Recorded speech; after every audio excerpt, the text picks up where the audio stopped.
ঠাকুর ভক্তদের কচের গল্প বললেন।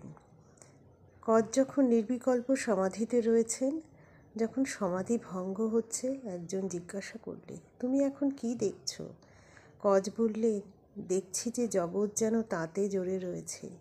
তিনিই পরিপূর্ণ, যা কিছু দেখছি সব তিনিই হয়েছেন। এর ভিতর কোনটা ফেলবো কোনটা লব ঠিক করতে পারছি না।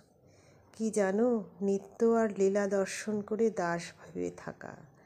হনুমান সাকার নিরাকার সাক্ষাৎ করেছিলেন, তারপরে দাস ভাবে ভক্তের ভাবে ছিলেন। নিত্য আর লীলা দুই নিতে হবে। জার্মানিতে বেদান্ত যাওয়া অবধি ইউরোপীয় পণ্ডিতদের কাহারো কাহারো এই মত।